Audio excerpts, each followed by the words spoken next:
Did it tag Nick? All right. Yeah, this is the Real Sports Fan Podcast. Back for another episode. Oh man, season 5, episode 11. Oh man, and we entitled this the Bailey Decision. The Bailey Decision. We've got two awesome individuals here with me today. I got my big bro, a man that's coached me, trained me, taught me a lot. Coach of Cambridge South Dorchester, Marshall Bailey, Marty Bailey III, and we've also got his son, Marty Bailey IV, better known as LB, on the Real Sports Fan Podcast tonight. Fellas, how you doing? I'm doing good. Doing good, man.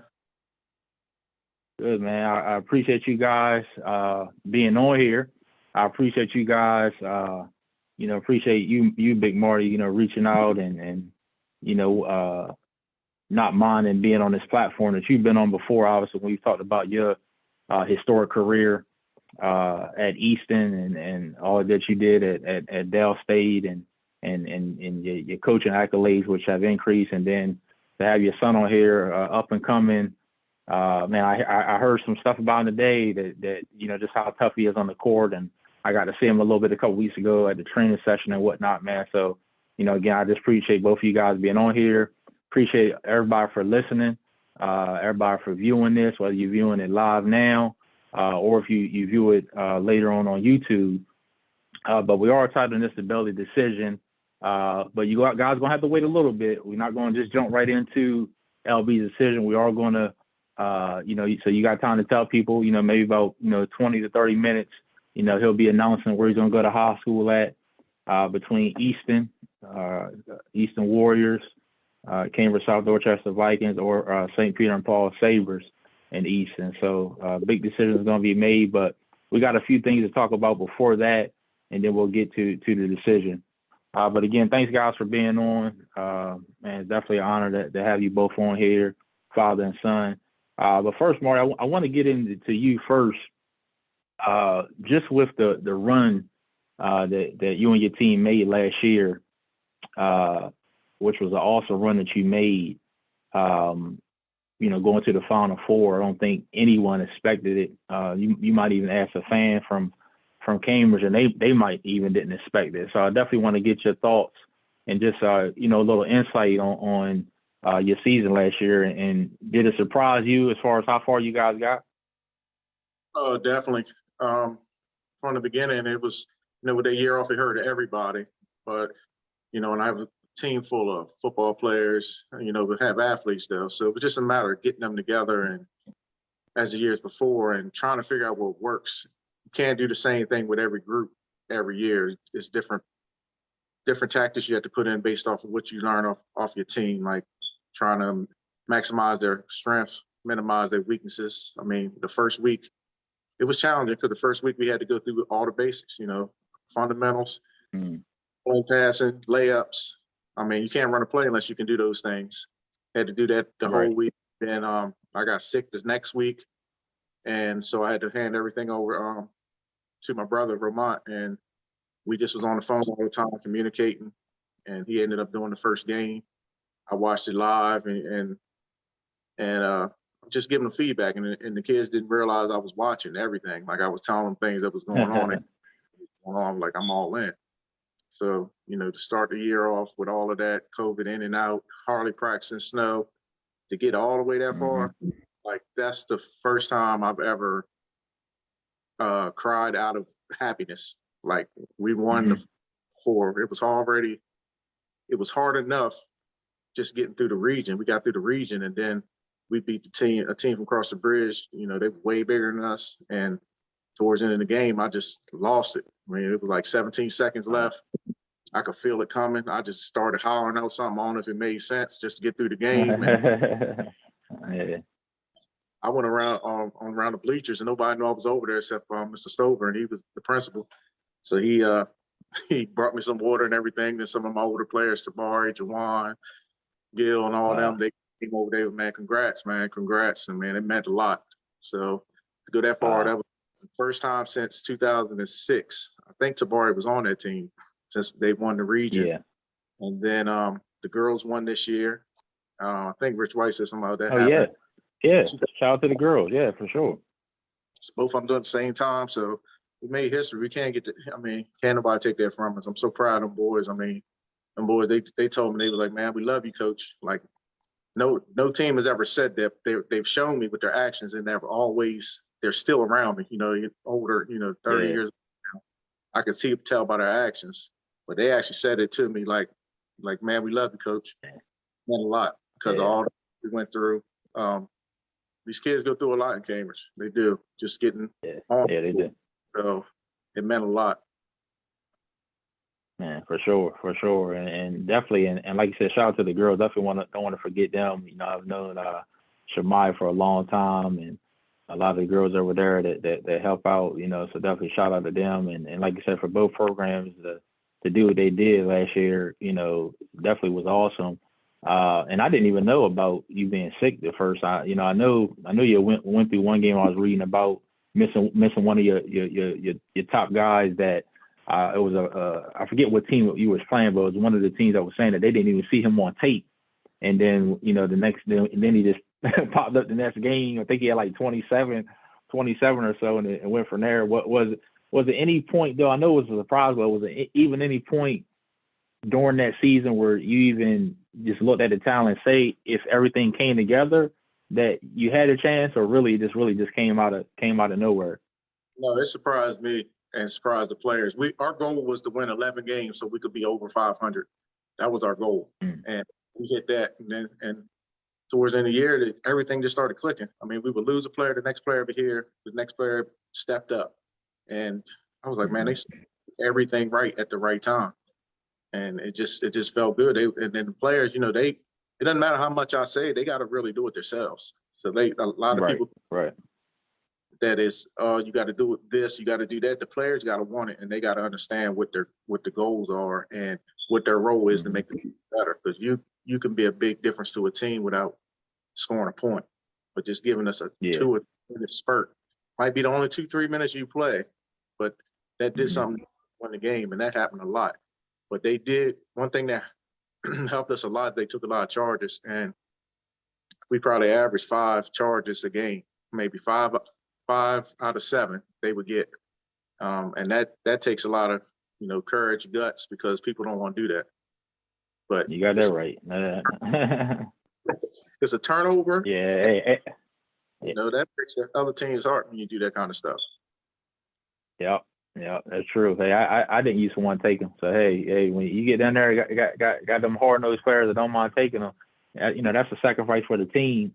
And that's a big defensive play, man. So that's good, man. Definitely, you being the coach you is, obviously you was my assistant coach my senior year, and like I said before, worked with me a lot, late middle school, early high school, and so I know that the type of culture, that you provide. I know that's a word that people throw out nowadays, but that culture, anywhere you go, any group you've had, you always put your niche, on there. And one thing I always respected about you is you didn't have to yell. I think I may have heard you raise your voice maybe one time.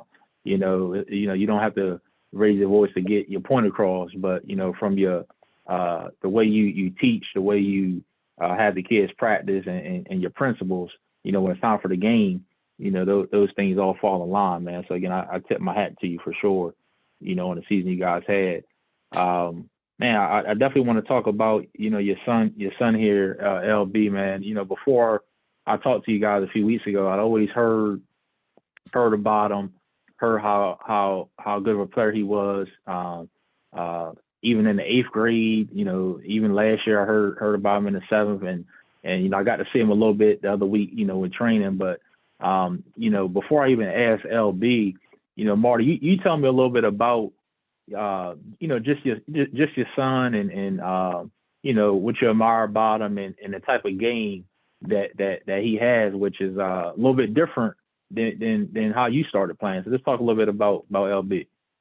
Well, first of all, him as a person is great. He's never got into any trouble at all. He minds his business like I do, and 4.0 student. I mean, the teachers always You know, the report cards, they say pleasure to teach, all that kind of stuff, but he minds his business.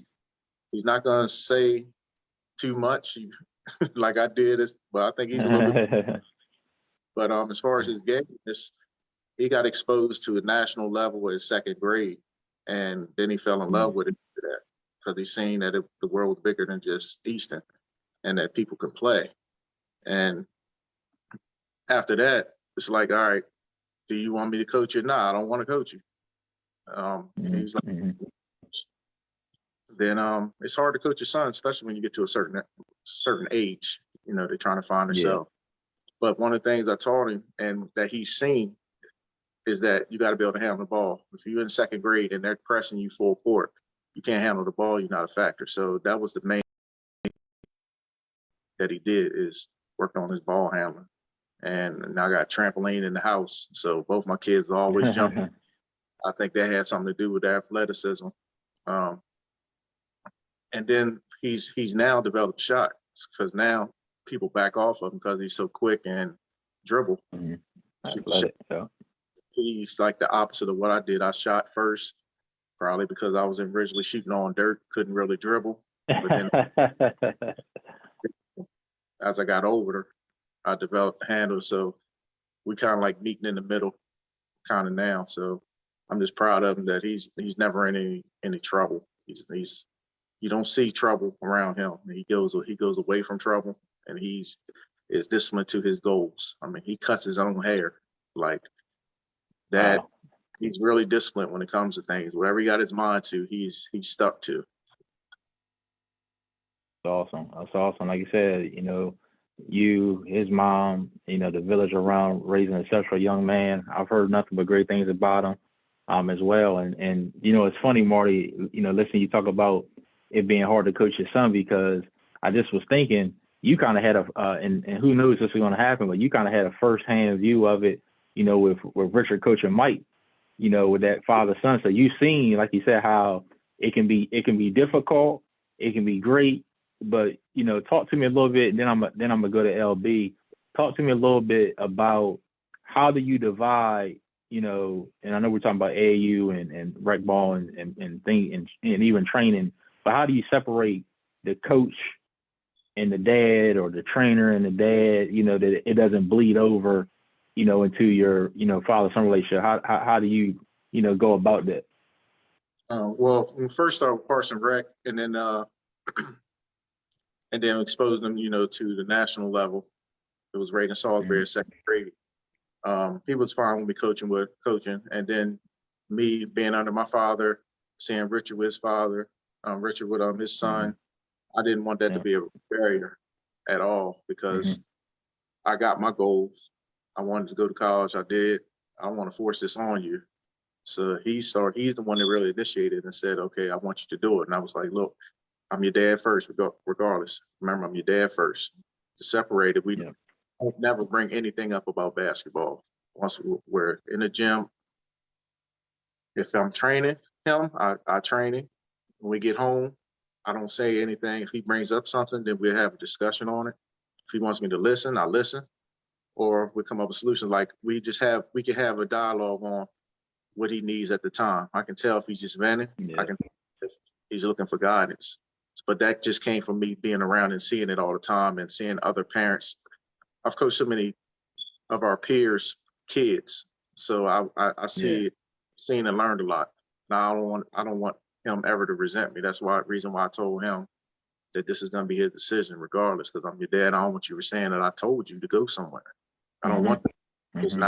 It's about what you want. He's intelligent enough to weigh the pros and cons and make a decision. And he's just going to be cool with whatever happens. That's awesome. Hey, y'all here, Real Sports Fan Podcast here with Marty and LB, as we get ready for LB to announce his decision as far as what high school he's going to go to between Easton, Cambridge, and St. Peter and Paul. And you heard, Marty, you heard it right, that he hasn't put any added pressure on LB. He hasn't been a part of the decision. You know, he's not forced on where to go. So that's another thing I just respect, you know, that, you raised a mature young man. So, you know, he's mature enough to make those type of decisions. So, you know, I salute you on that too, Marty. But LB, I know you've been sitting there quiet, sitting there wondering when I'm gonna get to you. But first and foremost, man, how's everything? How are you? I'm good. I'm okay. Good, man. Good, man. Good, man. Thanks for coming on the podcast, man. It was a pleasure speaking to you a couple weeks ago. Pleasure seeing you last week. And for the people that might not know, obviously there's a lot of buzz on the Eastern Shore about your talent, about the type of player you are. For someone who hasn't seen you play, could you describe your game a little bit to someone who hasn't seen you play? I guess like, well, compared to like an NBA player or something. Yeah, you can compare it to one of your favorites. Yeah, for sure. I guess I'm kind of like a mix between a Darius Garland and Kyrie Irving. And then defensively, I'm a pretty good defender as well. I'm getting more active with my hands too on defense. That's good. And defense is obviously very important. You know, a lot of times we talk about the offense side of the ball, but obviously, you know, being able to stay in front of your opponent, you know, on the defensive side is key. I know you said a mix of Garland and Kyrie. Obviously, two guys that can handle the rock real good. You know, which I understand you can do very well. Strong with the basketball. You know, attacks angles, and things of that nature. What type of things did you do to get that type of skill level? Talk a little bit about the work you put in. You could talk about it being the work you put in with your dad. You could talk about some of the AAU tournaments you've been a part of. I know we talked a little bit about that, you know, offline, but just talk a little bit about things that got you to the level that you're at and that you haven't even reached yet. But just talk a little bit about that. Well, first, like when I was younger, I wanted to have a really quick and good handle. So I would dribble in the house downstairs, do like stationary drills. So that's why my handle's so good. And then what's it called? At my dad's training, that's when we do scoring moves and actual skill work. And then also like on our own time, we would do shooting. And then the rest, like my IQ and stuff, comes from experience in watching other players play. Most definitely, and that IQ, I can definitely speak to that because that IQ your dad had as well. So that's passed down as well. You know, that IQ, and I know you watch a lot of ball, you know, as well, and sitting, I'm sure, and dissecting certain things like that. You know, so that's definitely definitely good to hear as well.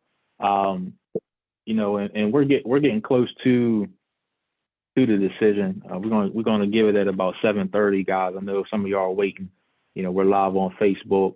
We're on YouTube as well. Rose Sports Fan Podcast, Season 5, Episode 11. Appreciate you being here.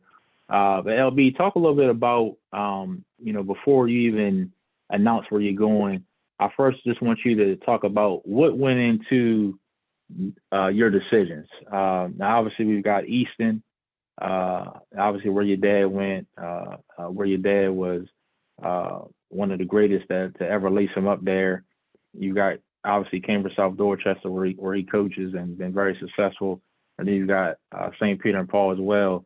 So my question to you first is why those three schools, and just a back question is kind of what went into your decision on those.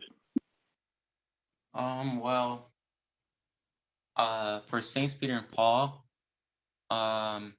it was to see so I could try to get me and my teammates to play there and maybe get some other people there. Mm-hmm. And then for Cambridge and Easton, I know the players there and I have chemistry with them as well. And then we also thought about what was it? Can't exactly remember, but I know it was the players, the chemistry. Mm-hmm. That's Players, mainly chemistry, fit. Yeah, that's good.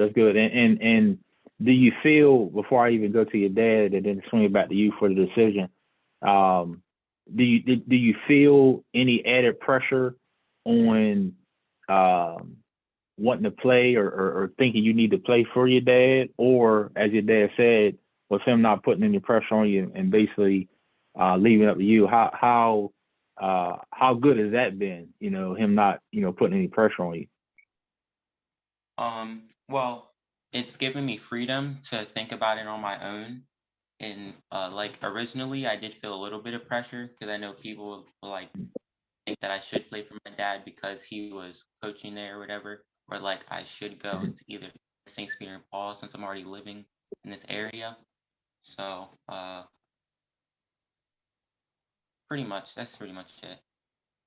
Yeah, and I respect that, LB, and I appreciate you even saying that, because you're gonna get always a lot of outside, I don't want to call it forces, but outside people, outside opinions, that want you to do different things. But even at the end of the day, like your dad was saying, you gotta do what's best for you. You gotta do what's best for LB. So, again, I respect you a lot. As a young man, knowing that I can make the best decision that fits me, that fits who I am, that fits my personality, and that's going to make me the best ball player. And the other great thing that your dad said, and I meant to mention, that 4.0 student, grades are important. The basketball, the sports are great, but you can't go anywhere, any top college, anywhere like that without great grades and a great GPA, man. So I just want to tip my hat to you, in regards to how great you're doing in school. Marty, I'm gonna swing it back to you, man. Anything you want to add on any of the things that I talked about as far as his decision making, and anything like that before we turn it over to him soon and let him tell the world where he's gonna play high school at next year? Yeah, he really did a lot of research. We talked a lot. We just never knew. You feel one way one day, 1 week, and then you feel something different. Mm-hmm. But one thing that I've been trying to teach him is try not to make decisions or say certain things when you're out of emotion. You may feel something different 2 days from now, may feel something different, an hour from now. But he definitely checked out all the schools. Like in Cambridge, he wants to be an engineer after basketball. They had an engineering program there. St. Peter and Paul graduates 95% of their kids go to college. If he goes to Easton, then that's third generations, so I just showed him everything. And then it's your decision that he needs to know that, it's on him. He's smart. Yeah, he's a smart kid, and like I said, you've done a great job with him. And I just commend you both for coming on this platform and wanting to get this out, and that way a lot of pressure, LB, going into the summer and your summer workout stuff, you don't have to worry about all that added, all that pressure or people still ask you about it. Real Sports Fan Podcast is 7:30. We're live on Facebook. Got a lot of people out there. Appreciate y'all being on. We got Marty Bailey III, Marty Bailey IV, better known as LB. And LB, you ready to tell the world where you're going between Easton, Cambridge, and St. Peter and Paul? I'm going to turn it over to you. Okay. So, like, they're all good schools, but I'm going to choose Easton. Warriors, baby. Hey, I'm sorry to be. Hey, Warriors, baby. I love it.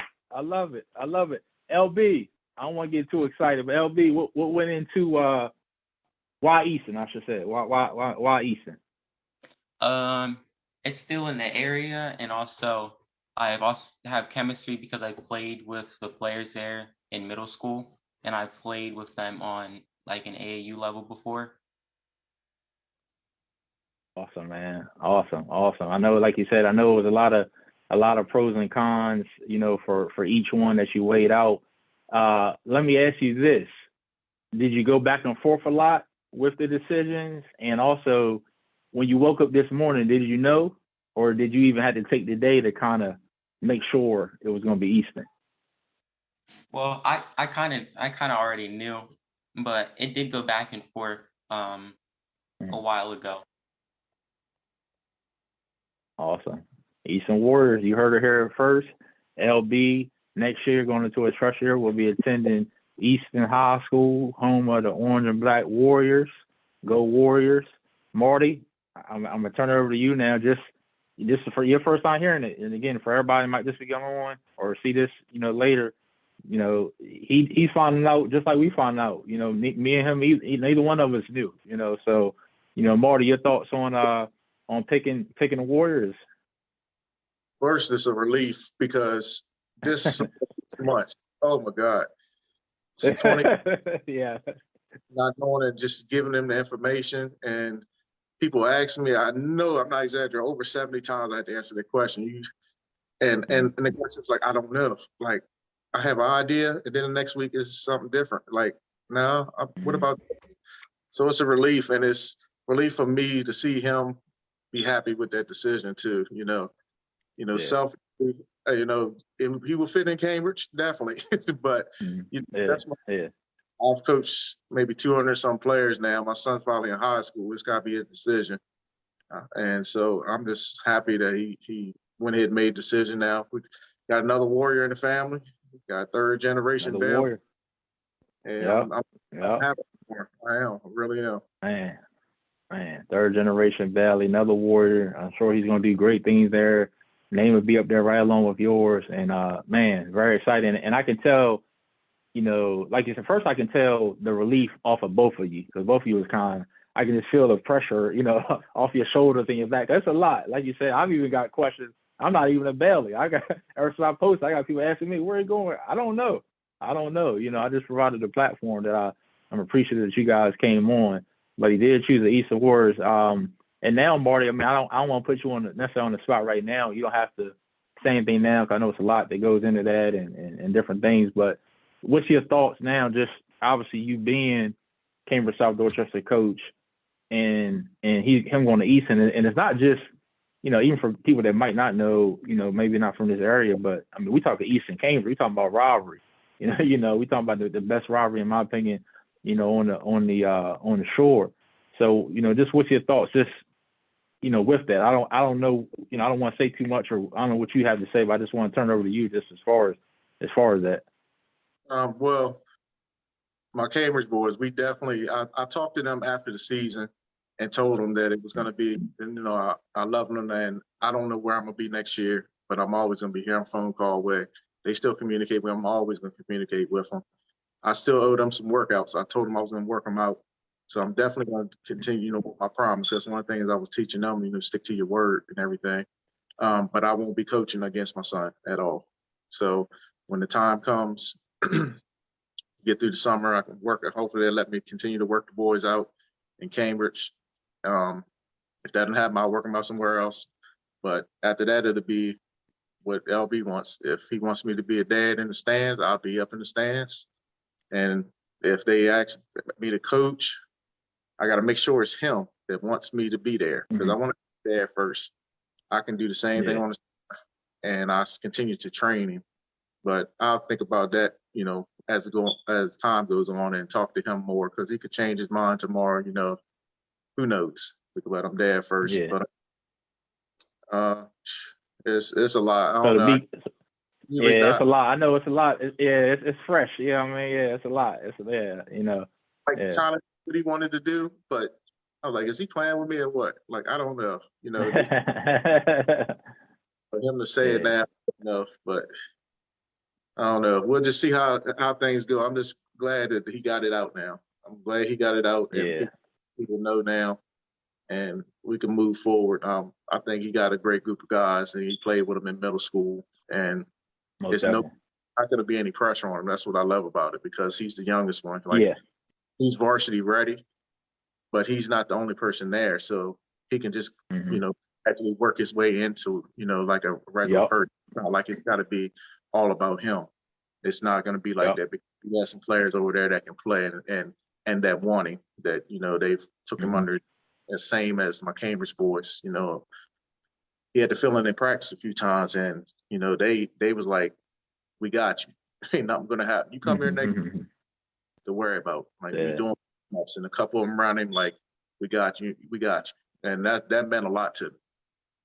Yeah, that means a lot anytime, guys embrace you like that. And you know, LB, I know you were saying, you know, just like you said, being around your friends, you know, and that chemistry you guys have and been playing together, you know, that helps. You know, that helps, and you want to be comfortable. But Marty, I just want to be clear, just so people, so you're not coaching next year, or are you still unsure? Or I just wanted to make sure I heard right. You're definitely not coaching against his son.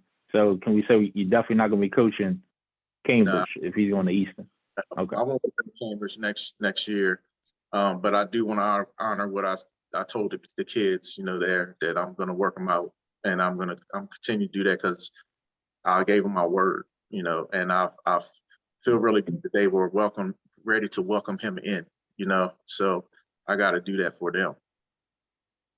Yeah, yeah, definitely. You always been a man of your word. Because he wants me to help. Mm-hmm. What's up? That's what's up. Man, Real Sports Fan Podcast. You heard it here first. Again, LB has picked the Eastern Warriors.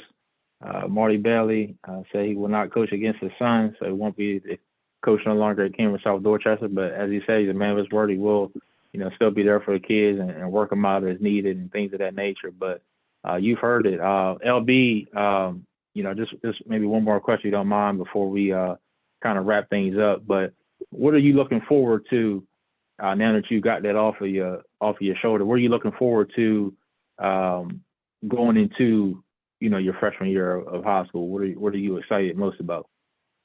Like basketball wise, or just any? Both, to be honest, because the one thing about you're a well-rounded kid, so you're not even a kid. I can tell already that it's just all basketball. Like you said, you know, you got great grades, you know, you're very well-rounded. So anything about the high school experience, what are you looking forward to most?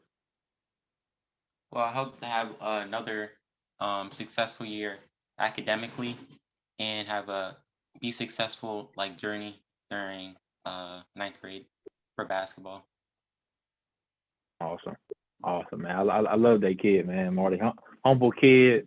Man, I tell you, man, and I'm looking forward to seeing, you know, more of your workouts this summer. I expect to be around you a lot more as well this summer, man. So, you know, again, tip my hat to you.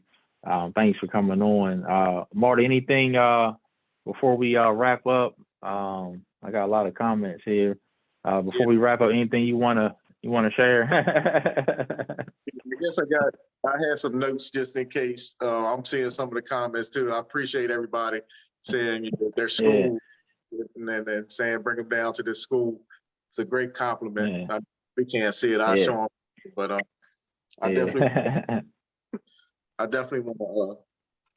St. Peter and Paul, I want to thank Gary. He coached my son a few years with Team P. Gary Gould. Their ADs, middle school and high school, they welcomed us in, you know, and allowed us to work out, me and Gary to work, you know, people out in general. I appreciate it. They made it convenient, so I ain't got to be going to Cambridge, going to this place the next day like I did my whole life with him, finding a gym. Yeah. They made it to train there, and, you know, and offered us, you know, we came into school and they offered us, and we appreciate it. We do. Easton players for making him welcome, the ones that he's talked to. Cambridge, I got a lot to thank right there, but I got to do it because how I am, like I said already. Go ahead. Really appreciate Take your time, man. We really appreciate y'all for wanting him. I mean, it made him feel special to, you know, just show up and him just be in the gym with us. And then they was like, yo, you come with us, you ain't got nothing to worry about. Like that meant a lot. Mm-hmm. People that recruited me to coach over there, Jake Coleman, Dan, Mr. Stover, the principal, when I couldn't even stand up after we had won. Miss Ote was the AD now. She always had my back. Mr. Ote, police officer, he was at our games all the time, whether he was on the clock or not. He was there, like making sure stuff was going right. He helped me with the JV tournament. And that whole staff, they pretty much was like, just run your program. And they made me feel comfortable because it's like, do what you got to do and run your stuff. And we got so many compliments for how the kids acted, you know, everything like that. So that meant a lot. They trusted me, you know, they really trusted me and said, go ahead, man. And the players. Like I said, I won't be coaching there next year, but y'all have enough tools. Y'all going to be successful. Y'all definitely are. I seen they won a tournament this past weekend or so, and I haven't had a chance to congratulate them individually, but I'm hearing they did a good thing out there playing. So that's pretty much it, man. Just got this boy, we get back training, get through the school year. We got 2 more AAU trips. We're going on to Myrtle Beach and we're going to Vegas. And so we just get all of that together and get through it. Now we can breathe a little bit, and Yeah. I haven't put out much footage on him at all. So I'll put together some things for donation. You donate, I might, put it together for you. So donate towards the Vegas trip. There you go. That's right. That's what's up, man. That's what's up. Anybody else? Huh? No, I'm sorry. Go ahead. I was gonna say anybody else. No, I was saying maybe we get my daughter to edit some stuff for him. And also, gotcha. And also the shirt, Tyrone Sleepy Johnson, Fathers Matters, free. This one he dropped these off for me. Great. Oh yeah, he's on. Look him up. My guy. Just appreciate that helped us make this decision. It was hard, it was a hard decision, but nobody pressured us. They wanted to know, but nobody pressured us into it. And I had to just make sure to protect my son to let him know this. It's about you. What do you want to do, and what are you comfortable with? Don't worry about what I think. I'm just going to give you information, and then you go from there. Because why would I not want to coach him? Why would I not? When we went to the Final Four, plug him in. But it's about what I want with that. It's his decision. He either play basketball without me. I didn't make him play basketball. He decided he wanted to play basketball, and that he wants to be an engineer. That he wants to cut his own hair and study. This is him. He's intelligent. Yeah. And going into next year, there's no pressure on him at all. It's more basketball is easy. You just play, you have fun. He got people. So, and I know that they're mentoring him. Yeah, for sure, man. That's awesome, man. LB, any last words, man? Or you good? You dropped the bombshell. Anything else, man? I think that's all. Any shout outs? You good? All right, no problem, man. Again, I appreciate you both coming on. Man, this has been a pleasure. Again, Eastern Warriors, LB has chosen. Like I said, Coach Bailey no longer be coaching at CSD. Did some great things there in a short amount of time. Everywhere he touches is always he always turns things into the good, into the better, man. So again, thank both of you for coming on. Thank both of you for reaching out. Obviously this is awesome. This is something new and different. So appreciate you coming on the platform. Real Sports Fan Podcast, also Hoops on the Ave. Shout out James Simmons this weekend outside of the Civic Center in Salisbury. Hoops on the Ave, some great 3-on-3 tournament, money on the line from what I understand as well. A lot of different things going on there, vendors and whatnot. So if you don't got anything going on this weekend, I know it's a holiday weekend, go check out Hoops on the Ave this weekend. Marty, you got anything you want to plug or anything else for you, or you good? Well, just donations for that boy is expensive when you travel. And you just hit me on Messenger if you want to go, or if you want to train with me or Gary. We're about helping people through basketball. You learn so much through basketball. All the life lessons. That's what I've always tried to preach, because that's the way I was taught through all my coaches. Is more than basketball. It's about life. You learn so many life skills through that. That's why I'm going to honor my, what I told the Cambridge boys, that I'm still here, and I appreciate all my former players that that contact me and get to want to see us play, and they'll tell me how much they appreciate me. Some say it verbally, some of them you can just feel that you did something. They tell me some of the things that I've said to them in the past that I don't even remember that meant something to them. It means a lot, because you go through a lot as a coach, because no coach is good. Everybody think they can play, but when your players come back and they tell you, it means something. Yeah. Hey, trust me, I can attest to that. Even as assistant coach, we still talk about plays you drew for us or something you told us. I mean, so especially me and Gary, we always talking about stuff like that. So, man, appreciate, the impact, you've had on me as well, Marty. LB, man, again, tip my hat to you, young fella. Man, sky's the limit. Keep doing what you're doing. Keep God first, man, and the rest is history. And for everybody out there, man, thanks for jumping on and checking this podcast out. The Rush Sports Fan Podcast, we out of here. Peace.